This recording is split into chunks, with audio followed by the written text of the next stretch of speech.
Assalamualaikum warahmatullahi wabarakatuh. Perkenalkan, nama saya Bayu Tridayat, NIM 398 dari kelas 1G. Saya akan mewawancarai salah satu orang di kafe sini, salah satu kafe di Kota Blitar.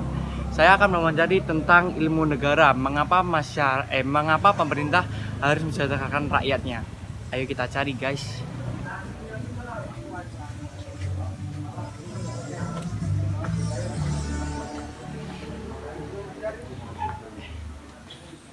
Permisi Mas, saya boleh mewawancarai Anda apa tidak? Masih merokok, Mas? Iya Mas, terima kasih Mas. Mas, bisa saya wawancarai Mas? Main, Mas. Oh, Maaf ya. ya, terima kasih Mas. Iya, Mas. Ini belum ada orang ya guys ya. Permisi Mas, perkenalkan saya Bayu, apakah bisa saya wawancarai Mas? Ya, bisa, Mas. Ya, terima kasih Mas. Iya.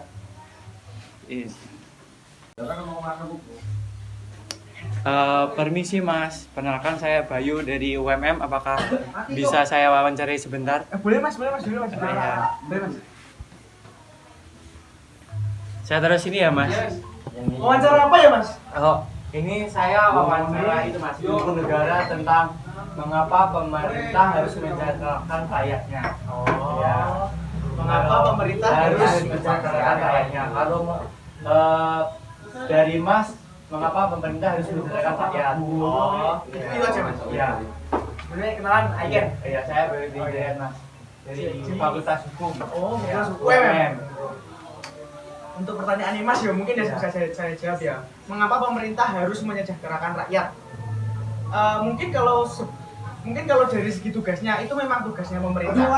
Ya, itu kewajiban. Kewajiban juga sudah seperti tugas ya kan. Nah, tapi kalau dari pandangan saya itu seperti ini, Mas. Mengapa pemerintah harus menyejahterakan rakyat? Karena berdirinya suatu pemerintah tidak akan berdiri tanpa adanya rakyat, dan tak ada rakyat juga tidak ada pemerintah. Jadi kedua hal ini saling berkesinambungan, Mas. Jadi suatu negara tanpa adanya rakyat tidak bisa berdiri. Suatunya negara tanpa ada pemerintah juga tidak bisa berdiri. Kita hidup di dunia di mana semua tempat di dunia ini punya negara, punya hak wilayahnya masing-masing, dan wilayah tersebut dikuasai oleh pemerintah. Nah, untuk bisa menjadikan wilayah tersebut sebagai negara berdiri makmur dibutuhkan namanya rakyat. Nah, dengan pemerintah menyejahterakan rakyat, negara tersebut bisa berkembang, Mas. Bisa menjadi negara maju atau bisa jadi negara berkembang. Seperti contohnya Indonesia ini, Mas. Jadi penggerak sebenarnya dari suatu negara itu utamanya adalah rakyat, Mas. Dari segi ekonomi, dari segi hukum, dari segi pendidikan, dari segi perkembangan teknologi itu semuanya dari rakyat, Mas. Contohnya saja inovasi teknologi. Adanya inovasi teknologi, munculnya ide untuk inovasi teknologi itu dari kebutuhan masyarakat. Nah, jadi ketika ada ilmuwan ingin menyejahterakan rakyat, ingin mengembangkan teknologi, kemudian peneliti tersebut harus lihat dulu rakyat itu butuh apa. Oh, iya, Nah, iya, setelah iya, itu, paham. setelah penelitian tahu rakyat butuh apa, penelitian dilapor ke pemerintah. Nah, dengan begitu pemerintah bisa menyejahterakan lewat itu. Jadi ada rodanya begitu, Mas. Ada alur-alurnya. Ada alur-alurnya. Jadi kemudian contoh lain adalah ekonomi, Mas. Ekonomi mungkin dibagi dua ya, Mas, makro dan mikro ya, Mas. Nah, ekonomi makro adalah ekonomi yang sangat besar, Mas, hitungannya negara dan bahkan dunia. Nah, untuk menggerakkan ekonomi makro tadi dibutuhkan peran rakyat, Mas, di ekonomi mikro, seperti UMKM, seperti kafe ini, Mas, seperti Car Free Day. Nah, hal-hal tersebut tidak akan berjalan tanpa adanya campur tangan pemerintah. Nah, tugas pemerintah adalah membimbing rakyatnya, menyejahterakan rakyatnya supaya ada tempat, supaya ada wadah untuk semua itu berjalan, Mas, untuk sebuah negara berdiri. Nah, jadi bagi saya, mengapa negara harus menyejahterakan rakyat? Itu karena supaya negara tersebut dapat berdiri, Mas. Jadi seperti itu. Kalau dari Mas Aiken sendiri ini, Mas Aiken sudah merasa sejahtera apa belum? Kalau dari saya sendiri sih, untuk negara ini Indonesia ada negara berkembang ya, Mas ya. Dengan semua yang saya miliki sekarang sih, sementara saya sudah merasa sejahtera, Mas. Namun dari kata stabil, saya kira saya masih jauh mas.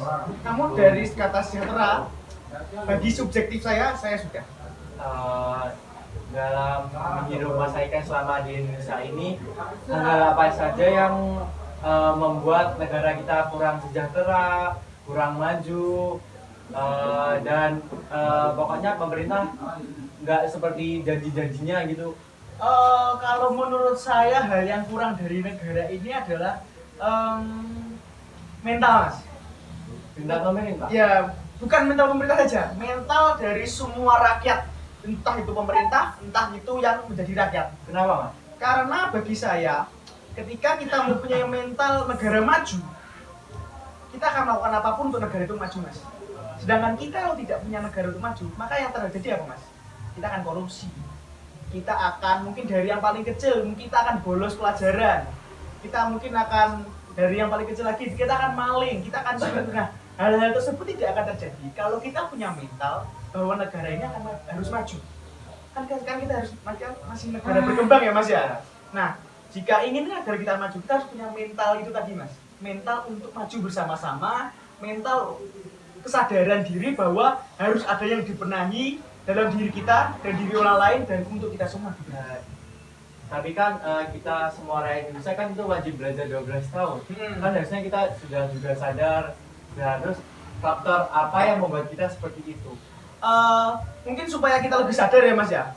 Kalau bagi saya sih generasi muda mas, peranan generasi muda saat ini sangat penting mas, untuk menyadarkan yang lebih kecil dan yang lebih tua tentang kesadaran tadi. Karena dengan seperti mas seperti ini yang sedang kuliah seperti ini, bagi saya mas itu adalah salah satu tonggak utama untuk menyadarkan rakyat Indonesia, baik yang pemerintah baik yang bukan, untuk bersama-sama maju. Bukan menjadi lagi negara yang mundur, bukan menjadi negara yang berkembang, tapi menjadi negara yang maju. Seperti itu. Jadi generasi muda lah yang harus mengingatkan, walaupun masih minim dengan pengalaman. Oh iya. Jadi kita sebagai generasi muda ini menjadi contoh lah. Sebagai contoh bagi semua rakyat Indonesia. Hal paling kecil contoh bagi keluarga. Ya, seperti dulu. Keluarga dulu. Ya, kemudian di kuliah, ya, di kelas, seperti itu ya, Mas. Ya, jadi mahasiswa yang aktif, jadi mahasiswa yang peka terhadap sosialnya, seperti itu, Mas. Nah, menurut Mas kalau kita ikut organisasi di dalam kampus itu penting apa enggak, Mas? Kalau bagi saya sih penting atau tidaknya tergantung subjektif.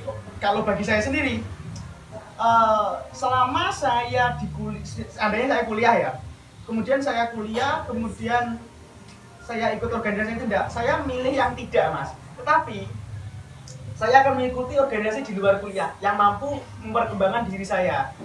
Jadi saya akan tetap mencari organisasi yang mampu mengembangkan diri saya. Memang kuliah menyediakan wadah, tapi bagi saya tidak ingin wadah saya ada di kuliah, saya ingin ada di lain. Mungkin bagi beberapa orang wadahnya di kuliah, nah itu bagus.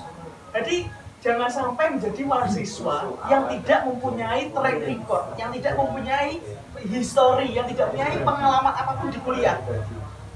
Jadi jangan jadi ibaratnya jangan jadi mahasiswa yang diam. Jadi mahasiswa yang bergerak, entah itu di dalam kuliah atau entah itu di luar kuliah. Seperti itu, Mas. Oh, paham. Kan ya, dari hal sekecil itu kita bisa merubah negara ini. Ya. Terima kasih atas waktunya, Mas. Udah, Mas ya? Ya. Ya, gak apa-apa, Mas. Terima kasih, Mas. Salam kenal ya, Mas ya. Udah selesai ya, guys. Ya, kita wawancara hari ini. Dadah, bye-bye.